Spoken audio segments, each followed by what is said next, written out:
Hello everyone, welcome to SST College of Arts and Commerce. This is SST Edupedia. Myself Pradnya Utekar. In this video, I am going to learn you linear programming problem, which is the topic of Mathematics and Statistics FY BCom Semester 1 subject. First we see what is the objective of this lecture. Graph intervals on a number line. Second, solve linear inequalities using the addition property. Solve linear inequalities using the multiplication property. Solve linear inequalities with 3 parts. Fifth one, solve applied problem using linear inequalities. Start with the graph intervals on a number line or linear inequalities in one variable. Solving inequalities is closely related to solving equations. Equations are algebraic expressions related by. We mainly use these 3-4 relations, that is, first one is less than, strictly less than, second one is less than or equal to, third one is greater than, and fourth one is greater than or equal to. This inequality we use in our linear programming. We solve an inequality by finding all real number solutions for it. Now graphing intervals on a number line. One way to describe the solution set of an inequality is by graphing. Means we graph all the numbers satisfying x is less than -1 by placing a right parenthesis at -1 on a number line and drawing an arrow extending from the parenthesis to the left. Because when we say x is strictly less than -1 means my number goes to -infinity, that is on the left hand side. These arrows represent the fact that all numbers less than -1 are part of the graph. That is, we start from the -1 point and goes to the left hand side, that is on -infinity side. The set of number less than -1 is an example of an interval, and we can write the solution set of this inequality using the interval notation as -infinity, -1. That is, the symbol infinity does not actually represent a number, but a parenthesis is always used next to the infinity symbol. And the set of real number is always written in -infinity, infinity notation. Now we see one example, graphing intervals written in interval notation on a number line. Suppose my example is write the inequality in interval notation and graph it. X is greater than or equal to 1. This statement says that x can be any number greater than or equal to 1. That is, this interval is written as, for equal sign we use the square bracket for 1 comma up to infinity as simple close bracket. We show these on the number line by using a left bracket at 1 and drawing an arrow to the right. The bracket indicates that the number 1 is included in the interval. See the graph, we start from the 1 and end to the infinity, means my arrow goes to the right hand side. Now example 2. Write the inequality in interval notation and graph it. My example is x is between -2 and less than or equal to 3. This statement says that x can be any number greater than -2 and less than or equal to 3. That is, my interval is open bracket -2 comma close square bracket 3. We show these on the number line by using the left parenthesis at -2 and right square bracket at 3, and drawing a line between the parentheses indicates that the number -2 is not included that interval, but bracket indicates that 3 is included in the interval. See the graph, we start at -2 but end to the 3. These some types of interval summarize.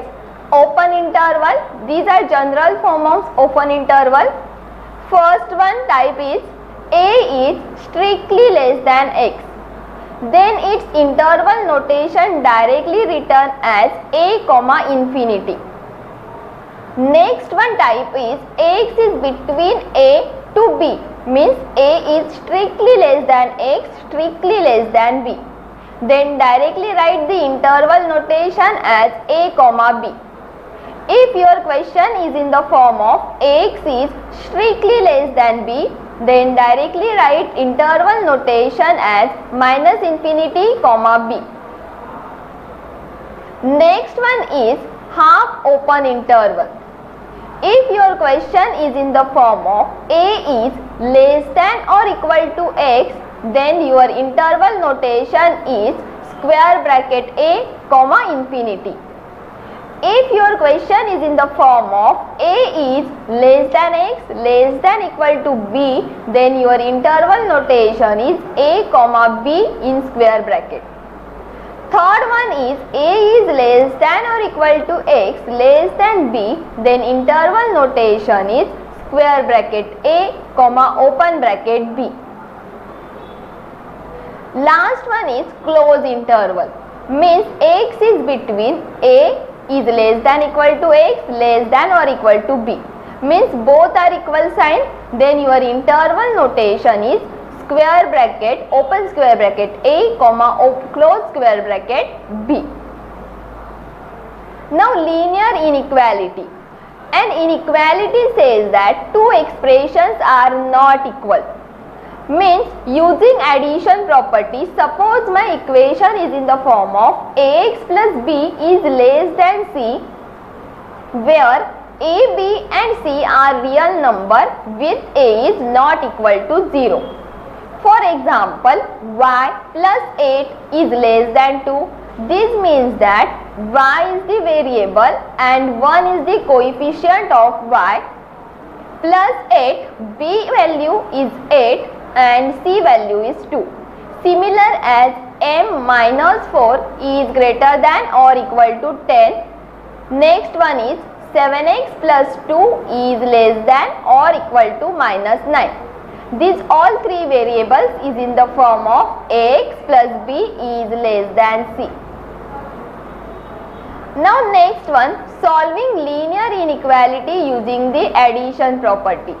What is the steps to follow the addition property? Solving an inequality means to find all the numbers that make the inequality true. Next one step, usually an inequality has an infinite number of solutions. Next, solutions are found by producing a series of simpler equivalent operations, each having the same solution set. Last one, we use the additions and the multiplication property of inequality to produce the equivalent inequality. Now start with the addition property of inequality. If my question is a is less than b, where a and b are real number, then add the c on both the sides, you will get a plus c is less than b plus c. Both are equivalent. Or in other words, adding the same number to each side of an equation does not change the solution set. Now solve and graph the solution. Suppose my question is x minus 5 is greater than minus 9. Then add plus 5 on both the sides. Means x minus 5 plus 5 is greater than minus 9 plus 5. We get in left hand side only x is remaining and in right hand side we get minus 9 plus 5 is minus 4. That is my last equation is x is greater than minus 4. Now check it. Substitute minus 4 for x in the equation x minus 5 is equal to 9. The result should be a true statement. Means your left hand side is equal to right hand side. This shows that minus 4 is a boundary point. Now we have to test a number on each side of minus 4 to verify that numbers greater than minus 4. That's why we choose minus 3 and minus 5, because minus 4 is between the minus 3 and minus 5. Let x is equal to minus 3. We start from the minus 3. Put the minus 3 number in the equation with inequality. We get answer minus 3 minus 5 is greater than minus 9. That is minus 8 is greater than minus 9. And this is a true statement. That is minus 3 is in the solution set. But if we put x is equal to minus 5 in the equation, we get minus 5 is greater than minus 9. We get minus 10 is greater than minus 9. This is a false statement. That is minus 5 is not in the solution set. That is the solution set in the interval is minus 4 comma infinity. And the graph is starting from minus 4 and ending to the plus infinity. Thank you. In the next lecture, we see the multiplication property to solve the linear programming problem.